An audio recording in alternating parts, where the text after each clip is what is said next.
students, professors, and health experts searching for solutions. Stay with us.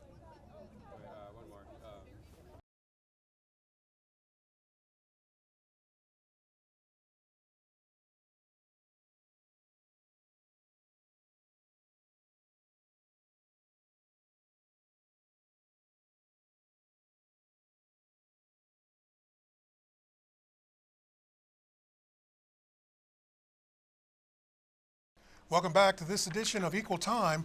Our focus today is on sexually transmitted infections among youth. Let's meet our guests. Hi, my name is Erica Everly, and I'm a child and adolescent development major at San Jose State University. Hi, my name is Sandra Gregory. I'm a peer health educator in the sexual wellness specialty here at San Jose State. Hi, I'm Nina Calderon, and I am a consumer intern at the LGBTQ youth space. And hi, my name is Jacob Pinato. I'm the lead for sexual wellness for peer health education at San Jose State. And I'm Raven Swain, the student correspondent. Thank you very much. This is a very important topic. Just to clarify for the audience, back in the olden days when I was in college, it was STDs. Now it's called SDIs. What does that mean? So we use the term sexually transmitted infection because infection means that something is transmitted from person to person rather than a disease where it's developing within us. And that's exactly what a sexually transmitted infection is. It's transmitted from person to person. Very good. So not necessarily an ongoing or lifelong challenge. Right. So some can be an ongoing or lifelong challenge like HIV or herpes. But just the term infection, we're talking about being transmitted from person to person. Very good. And what are we talking about in terms of numbers and problem? Is this an issue in our society today? Yeah, absolutely. In fact, half of all new STIs in people ages 16 to 20 occur in people ages 16 to 25. Excuse me. So that's a really good focus to have on preventing the spread of STIs. If we can focus on the youth age group of 16 to 25, we can really cut down on the new infections that spread. Now, some parents are out there listening and they're thinking, isn't that kind of late? Don't they start a little earlier now and we have to be more proactive with a younger group, when you say? Yes, most definitely. I feel like at a young age, children are already knowing, they're already, talking about it at the playground and stuff. So it's really important to get to them when they are really young and having those casual conversations so they don't feel like there's a stigma attached or it's taboo. You really have to make them feel comfortable talking about it. So later on, when they are starting to be more active, they're able to come and talk to you about what's going on. Very good. And Nina, you were telling me earlier that you work with the LGBT community? Yes. Tell me what you do. So I provide resources such as information about how to get screened for STIs, how to find housing for homeless youth. There's a number of countless resources that the youth space has for participants that come in through our doors. Very good. Let's open it up and everybody talk a little bit about the concept of how easy is it to get young people to talk about sex and sexually transmitted infections? I think it sometimes can be hard, especially when somebody is coming at them as an authority figure. So I think it's really beneficial to come at them from a peer standpoint and be able to talk to them in a comfortable, safe environment. And I feel like I've noticed a lot of people are willing to open up a little bit more when we're not trying to shame them, we're not trying to scold them for their sexual activity, but just to have a conversation about having a healthy sex life. Yeah, I agree, and I think that goes back to how each young person is raised, because if we feel like we are being scolded or be looked down upon, as you sort of mentioned, by either our parents or our peers while we're growing up, we'll be less inclined to share our views, get tested, or talk about sex and STIs, whereas if it's more of a open discussion about sex, STIs, getting tested, and safe sex, and even having good sex, people will be more comfortable talking about it with other people and even authority figures. Raven, help me out with this. When I was in college, we had no problem talking about sex. We had a lot of problems talking about sexually transmitted issues. Yeah. So would you say that that's still the case? I think a lot of people have trouble talking about what should go on in like a healthy sex life. Like everyone's like intrigued, obviously a lot of people are having sex and that's not the problem. The problem is that people aren't taking the time before like engaging in that sex to say we should use a condom, or are you on birth control, or are you using another contraceptive? And like that's the important conversation to have, because then like when it's over and then you, like he says, like a lot of STIs are asymptomatic. and that leads to people just not knowing and then not going to get tested because they just like skip that step of, oh, I had sex, I don't need to do anything else after. But it's like, no, you should be always proactive, I guess is a right word to use. Now, people watching and sitting in on our discussion are thinking, wait a minute, you make it sound like it's a given that everybody's having sex and that we have to be on guard for this. Is that really true? Everybody's having sex. We have roughly 30,000 students at San Jose State. Well, of course, everyone's not having sex, but there is a vast majority, not a vast majority, but there is a good population that is having sex. So it's important to be able to be comfortable to talk about what's going on if you are having sex, or if you do have sexual partners and you did catch an STI, you need to be able to converse that with the partners that you've had previously. Because if not, and you feel like you're ashamed or there's some type of stigma if you admit that you have an STI, then I feel as if you're going to pass it along to even more people, because you're not comfortable enough talking and letting other people know, hey, there's a chance that I might have passed this along. You should go get tested. Just to add off of that, and being abstinent, it's completely supported. If someone chooses to remain abstinent, that's their choice, and it's important that's their choice, and they have the ability to make that choice. However, the idea of being abstinent changes from person to person. So one person can consider themselves abstinent even though they're engaging in oral sex, and STIs can still be spread through oral sex. So that's why the idea of only being able to spread an STI through sex is kind of even a misnomer to a point, because we can have sex in different ways. Are we assuming, though, that it's more likely that it'll be men versus women coming in, or has that changed in any way? Are you able to track that? Men versus women having Coming to in, have no, sex? coming in to ask for help or advice or whatever. Who's more likely to step forward first? I would think women. I think women are know their bodies better and are more comfortable with their bodies, whereas men are more uncomfortable talking to other people about themselves. I don't know if anybody else wants to jump in on I that. think that there is a growing trend of women really taking charge of their personal health, especially with, empowering women to just go get checked out in general, getting pap smear, stuff like that. So I think it is a lot easier for women to go in and talk to their physician about any kind of sexual issue, whether it's STIs or their own sexual health. And in the gay community, Nina, would you say that it's now more comfortable to talk about because of the history in the gay community? No. So I believe that it's very hard for LGBTQ people to talk about, especially them, to talk about STIs and getting what a lot of people don't even know how to help themselves. Even if they're abstinent, they don't know how to like say correctly use like a sex toy, because you can get STIs off of sex toys too. Or like just the basics, because sex education is basically taught for in a very heteronormative way. So it's really hard to get at least participants to open up about what they need to keep a healthy relationship. And the services that we provide, it makes it very easy for them to just come in, make an appointment, and then be on their way.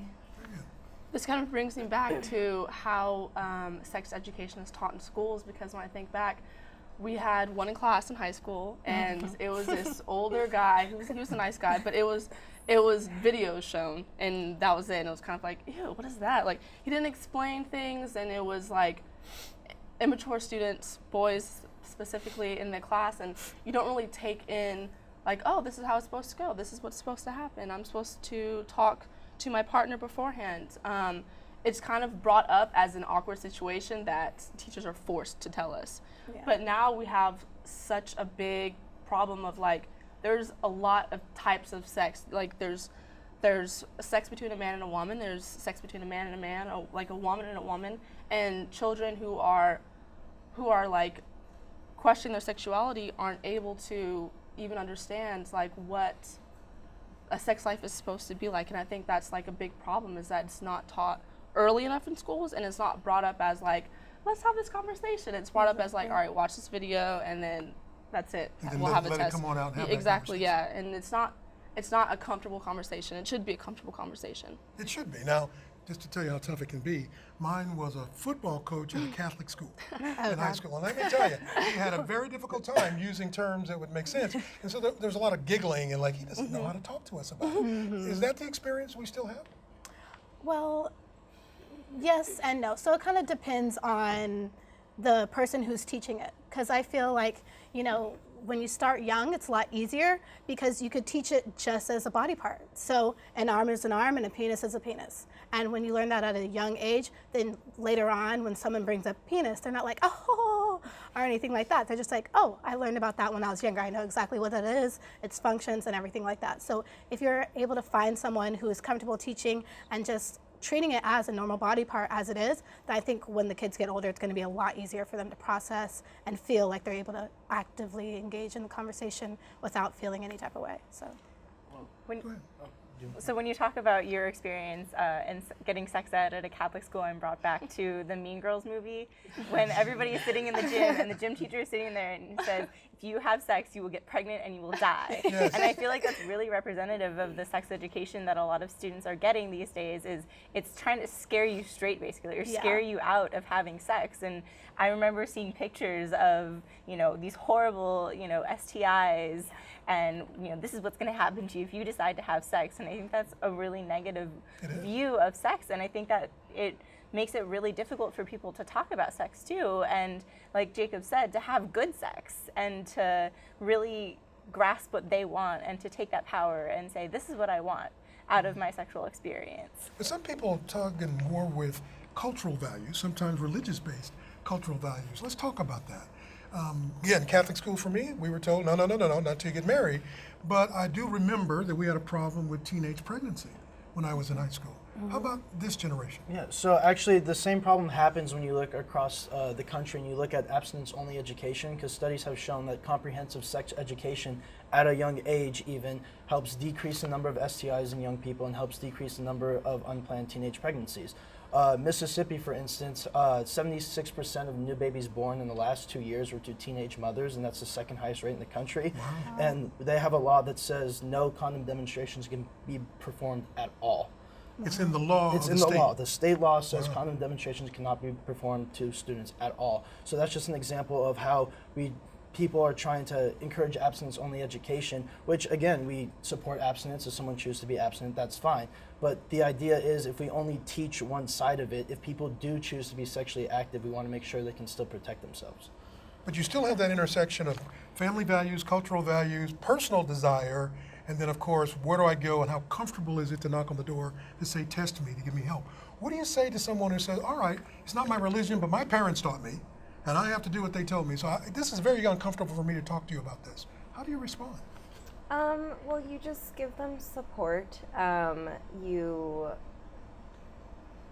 sorry, can you But you have to hear them. When they're saying their parents are telling them they've been taught to be a certain way and to not talk about these things or not address these things and certainly don't engage in this behavior.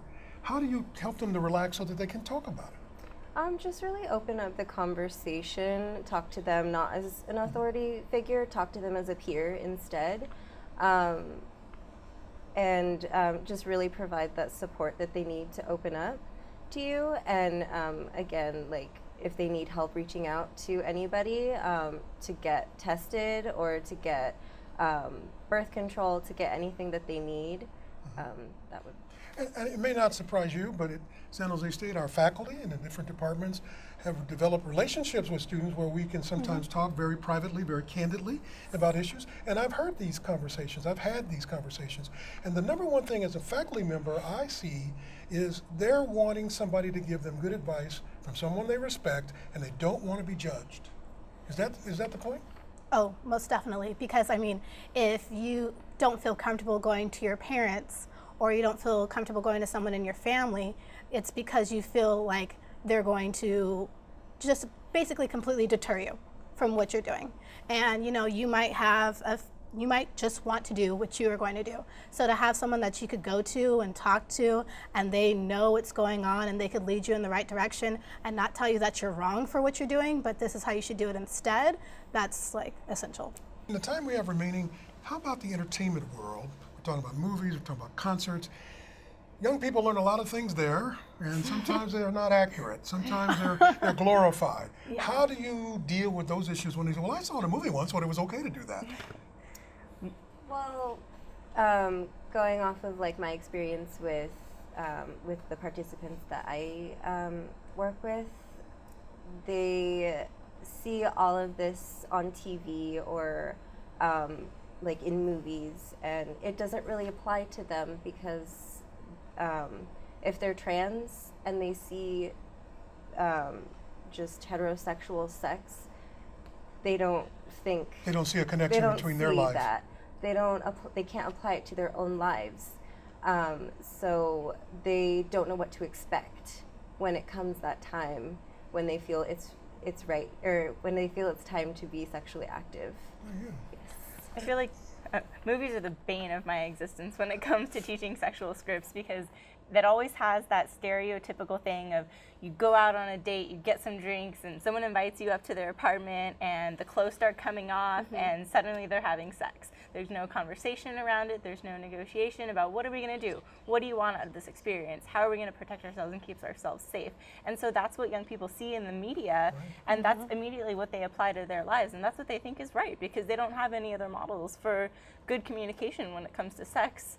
And then we end up with problems like this where people can't talk about sex, and And we want people. exactly, 'Cause talking it's in their about best sex is interest. sexy. It's great. I personally love it, which is why I'm here. And I think that the more we talk about sex, the better our sex is going to be, and the healthier sex is going to be. Well, I'm afraid we're out of time, but I think it's wonderful that we started the conversation. Hopefully we can continue it. Thank you all for being here today, and thank you for joining us.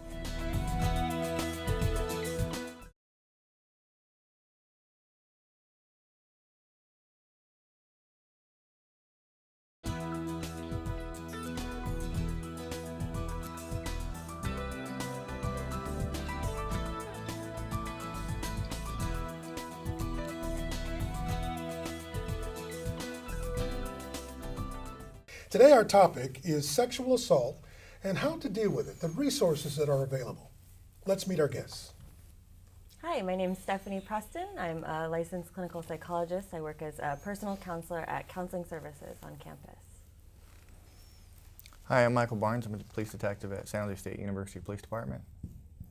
Hi, my name is Marimar Ochoa, and I am the correspondent student on this topic. On this story, and it's a very important story. In the community, we hear it on the news, sexual assault, but most of us hope it'll never touch our lives. We hope we'll never have to deal with it. But when it does, it comes as a shock, I would imagine. And that's something that you have to deal with when you're working with students on campus. Yes, yeah. Actually, unfortunately, it's much more common, I think, than we realize. There's a statistic that's been thrown around a lot lately that 1 in 5 women will be sexually assaulted 1 in 5? during their college career. Wow. Yeah, so it's really actually quite common, and chances are that all of us know somebody who has been sexually assaulted in their lives. But as you said, yes, I think it is shocking when it does happen. If somebody recognizes that that's what's happened, I think a lot of different reactions are common, whether that be shock or surprise, guilt, blame. You know, there's a lot of sometimes the victim blames themselves or the survivor blames themselves. So there can be a wide range of reactions. And I think a lot of us don't understand the range of reactions that lead to sexual assault. There are men and women out there who think it's just flirtation. What's the big deal? You have to tell them what's the difference. What is the difference? That's a good question. Maybe actually our officer can give us more of the technicalities, but my understanding is that any unwanted sexual contact can be classified as sexual assault. Okay. So it Michael? could be anything as serious as rape to unwanted touching, like somebody groping a girl at a party or just on the campus in general, and anything in between. But it I'm has sure to- you hear people say, well, come on, it's innocent, it's just touching. It's not, I'm not trying to cause a rape. I'm not even thinking in that regard. Well, we can't really comment on their mindset at the time. I mean, everybody's got their own threshold of what they believe is right and wrong and their own specific morals. But the law is the law, and the rules and regulations that we abide by. And the school conduct also has rules and regulations as well, not just the police department. Yeah, every program, every school, I know we do here at San Jose State University. But again, what do we do when students don't have this on their radar screen? They come to school to study, to work on their major, to set up a career, to develop connections for the future, and then bang, something like this comes out of the blue. At least that's my perspective on it. Is that the way you see it when they walk through the door? They're just not prepared to think about that? Maybe. I think what I see as the issue is this awareness of what is sexual assault. That's an issue that students don't always know. So going back to what our other guest said, I think it's really about consent is the issue. And so, you know, in the situation you posed of, well, I'm just flirting or this is what's going on, there needs to be consent. And there's actually a recent law that was passed in California that consent needs to be in the affirmative. So it's not just that somebody didn't say no, but that they actually said yes. And there needs to be an ongoing, enthusiastic consent given during the whole sort of process. May I piggyback on that? Yeah. Sure, go for it. So when she's talking about consent and ongoing, at any point, you can stop that. It can be revoked. It can Yeah. be revoked and ended. So if somebody's willing to consent to whatever physical act they want to do and they decided to stop, you have to stop. It's over. Exactly. And it can't be implied. Now, Right. we have a student right here who can tell us, is it really that easy? Is it really that simple for your fellow classmates to understand the different steps from this to sexual assault? You know, I would hope that as students we do understand what sexual assault is. Only to kind of side off on the topic, a lot of the sexual assault cases that happen on campus, I feel, are when students are under the influence of alcohol, and this is one of the biggest problems. As an investigator, I was wondering how many assault cases you have seen because of alcohol. Well, I couldn't give you an exact number, but I would say absolutely the majority are alcohol related. I've heard that 90% of sexual assaults involve alcohol in some way, you know, one or both or all of the parties. It's very rare for us to get a sexual assault case where there isn't any alcohol involved. Interesting. And I would say it's rare. Oh, sorry. No, go ahead. I'll also add that going back to the consent piece, legally, if somebody is under the influence of alcohol or drugs, they can't legally give consent.